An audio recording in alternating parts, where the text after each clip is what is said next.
Nairobi. Riwruoge mag sirikal e kaunti ma Homa Bay koro wuok oko mar reso jopuonjre ma nyiri mondo somgi kik rochre kokalo e gamo iseyo ohiu. Skund nyiri ma Wasamo mayudore e chula ma Pangano en achiel kuom sikunde mag nyiri mane kod pek weche mag somo kod chenro mag jopuonjre ma nyiri ma oseyangore ni gamo iseyo ohiu e kaunti no. Jafwambo marwa ma Homa Bay Ali Abich miyo waler mathoth ewi wachno.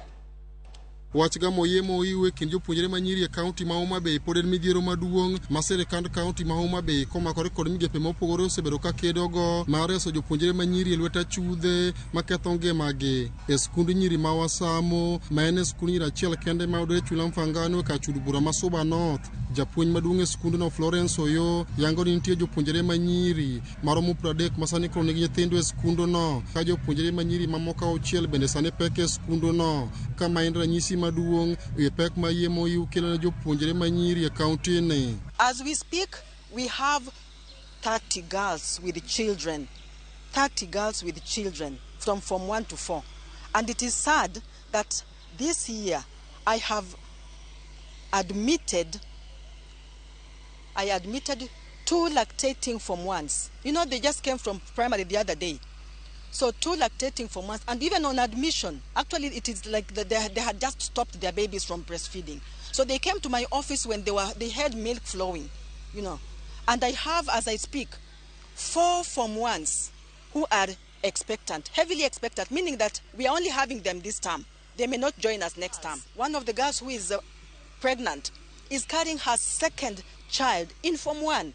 Skunduno bende yangore ni kata mana jopuonjre ma nyiri weyo skul bang' gamo iseyo ohiu kendo adek kuomgi osedonje keny ma omondo. Kata end skundni yango ni chenro madhi nyime e dho wedhe mantie chulano en achiel kuom gigo marocho somo jopuonjre ma nyiri. So far, we have had 14 dropouts.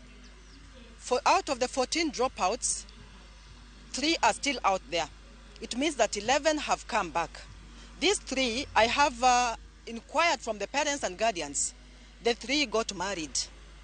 In fact, when we made a follow-up, they were not willing to come back to school. A number of our fishermen here are behaving like nomads. These people even take advantage of them and turn them into wives. Pek ma jopuonjre ma nyiri kale e kaunti ma Homa Bay koro miyo migawo moko mar piny owacho ma ong'ere ni fawe ka omakore kod migepe mamoko ochako chenro ma opogore mageto reso jopuonjre ma nyiri e midhiero madonje keny ma omondo kaachiel kod gamo iseyo ohiu marocho somo jopuonjre ma nyiri e kaunti ni. Fawe en migawo makonyo nyithindo ma nyiri mondo bed ni ginyalo dok e skul ka gisemako ich. Mar ariyo, onego bed ni wakonyogi mondo kik gidhi e keny kapok giikore.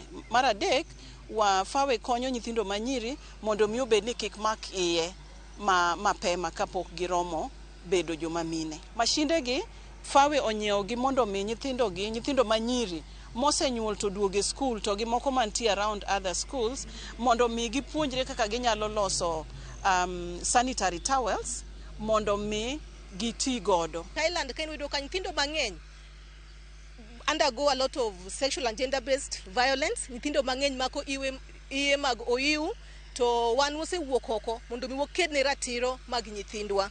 Ali Abich, Ramogi TV, Homa Bay.